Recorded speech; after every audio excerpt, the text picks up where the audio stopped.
We already spent the money, Sabrina. Now you need to help us hide it. My mother slammed a document titled Retroactive Gift Affidavit in front of me. She wasn't asking for permission to take my father's $125,000 life insurance policy. She was demanding I help her cover up the fact that she had already stolen it. Jennifer's father ordered a forensic audit, she said, her voice tight with panic. If you don't say that money was a gift, Warren looks like a fraud, and the wedding is off. Do this. And maybe your brother can finally marry into money and pull you out of the gutter. I looked at Warren, sweating in his designer suit.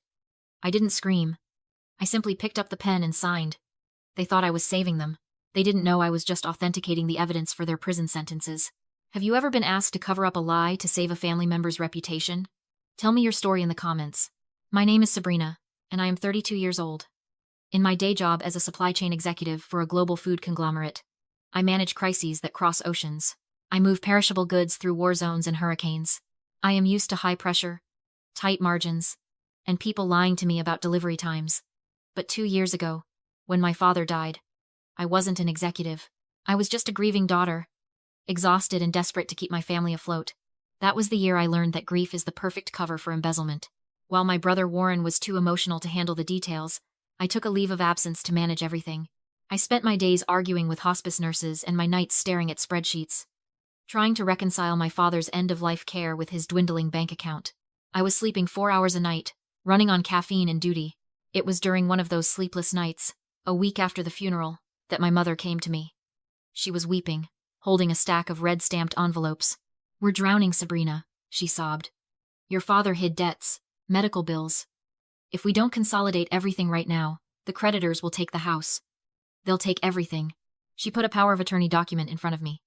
She said she needed the authority to negotiate with the hospitals, to protect the family estate. I looked at her tear-stained face, the face of the woman who raised me, and I didn't see a predator. I saw a widow who needed help. So I signed. I gave her full control over the insurance payout and the estate, believing I was being the responsible one. I was an idiot. There were no medical debts. My father had excellent insurance. That panic, those tears, it was a performance. Andrea took that $125,000. Money my father explicitly intended for me to start my own business. And she didn't pay bills. She laundered it. She funneled the cash through an old family trust account to hide it from immediate tax scrutiny, masking the transfers as maintenance costs. Then, she used every cent as a down payment on a luxury penthouse condo downtown. But she didn't put it in her name. She put the deed in Warren's name. Why? Because Warren needed a stage.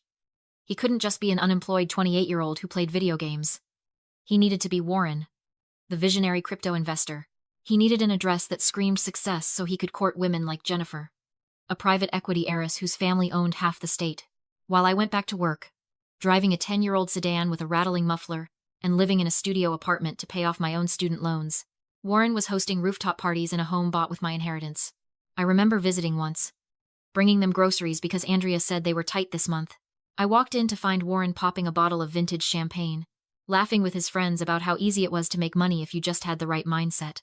I stood there, holding a bag of generic pasta and tomato sauce, watching my brother live the life my father's death had paid for.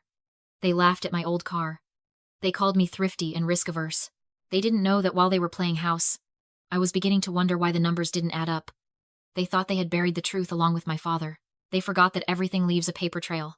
Things didn't stop with the stolen inheritance. That was just the down payment. The real cost of maintaining a lie is the upkeep. And my mother, Andrea, had no idea how to budget for the lifestyle she was trying to fake. 6 months after they moved into the penthouse, the calls started. They were never straightforward requests. They were always emergencies wrapped in guilt. The condo association fees went up. "Sabrina," Andrea would say, her voice tight on the phone, "if we don't pay by Friday, they'll put a lien on the unit. You know Jennifer is coming over for dinner next week. Imagine if there's a notice on the door. It would ruin everything we've built for your brother." We didn't build anything. I was building a career. They were building a house of cards. But I paid. I paid the $2,000 monthly maintenance fees. I paid the quarterly country club dues so Warren could pretend to play golf with Jennifer's father. I paid the lease on Warren's brand new Porsche because Andrea insisted that a crypto visionary can't drive a Toyota.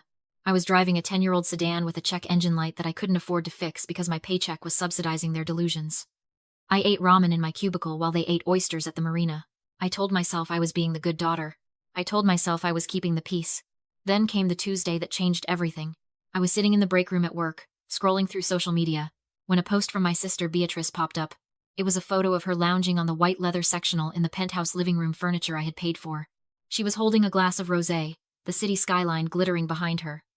The caption read, "Manifesting abundance pays off. So proud of the life I've built. Hashtag self-made." I stared at the screen. Self-made. She hadn't made a dime. She hadn't contributed a single cent to the mortgage, the lights, or the wine in her hand. She was 24, unemployed, and living inside a lie I was financing. Something inside me snapped. But it wasn't a hot, screaming snap. It was cold. It was the sound of a lock clicking shut. I realized then that I wasn't their family member. I was their venture capitalist. And this was a failing investment. They thought my silence over the last year was submission.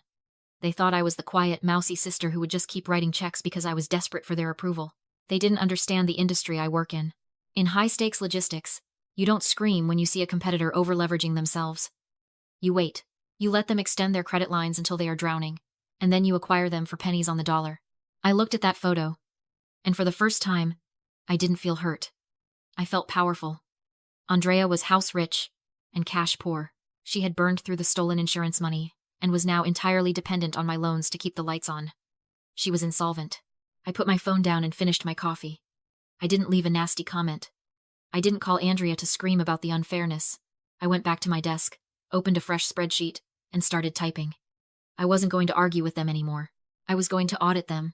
I stopped answering their calls. I didn't block them yet. I needed to see their desperation in real time, but I let every ring go to voicemail. I stopped showing up for Sunday dinners. I stopped responding to the group chat about the vision for the engagement party. To them, I was sulking. To me, I was entering the quiet period before a hostile takeover. I used the access I still had, remnants of the time I managed the estate, to run a forensic audit on my mother's finances. It was worse than I thought. Andrea was insolvent. She had burned through the stolen insurance money on the down payment and renovations. Now, she was floating checks to pay the caterers for the engagement party. She was terrified.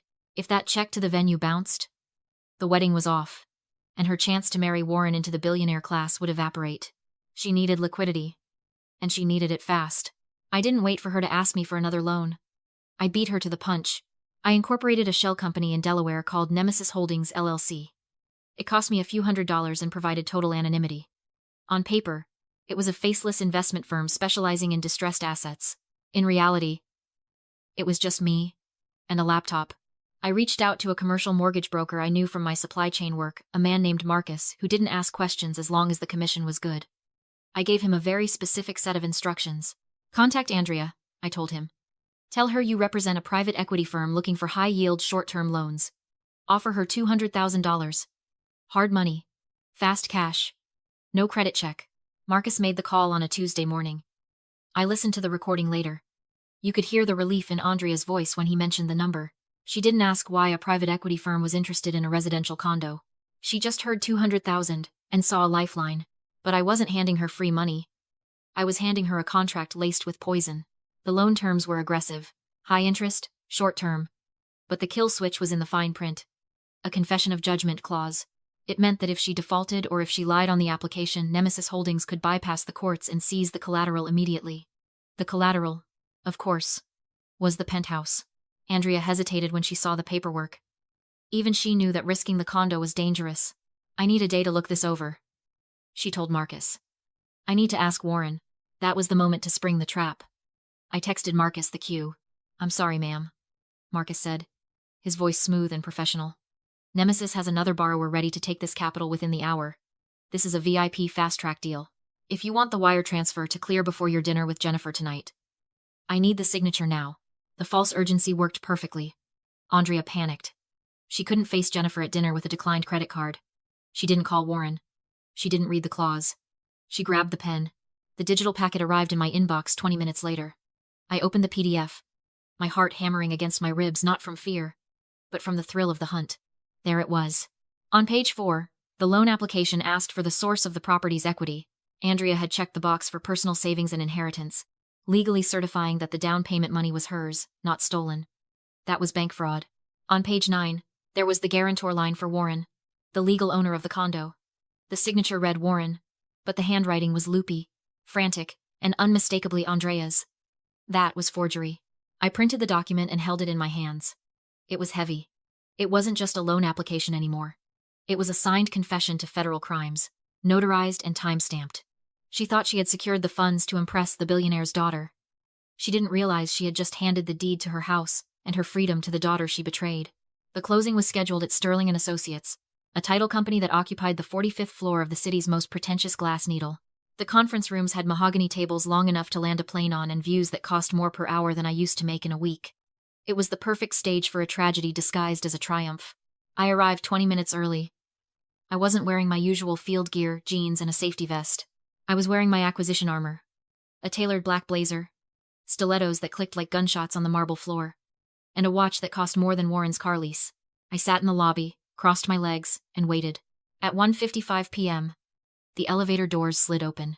They walked out like royalty visiting the colonies. Warren was wearing a bespoke navy suit that I knew he'd charged to the emergency credit card. Beatrice was trailing behind him, clutching a designer bag and chattering nervously. And leading the phalanx was Andrea, draped in a cream-colored coat, looking every inch the matriarch of an empire she didn't actually own. But the most important person in the group was the woman walking beside them, Jennifer. She didn't look like a blushing bride-to-be. She looked like a private equity shark circling a wounded seal. She was dressed in sharp business attire, holding a leather portfolio, her eyes scanning the room with cold precision. Andrea had invited her to witness the family's business acumen, thinking this deal with Nemesis Holdings would prove Warren was a serious player. She didn't realize Jennifer wasn't there to applaud. She was there for due diligence.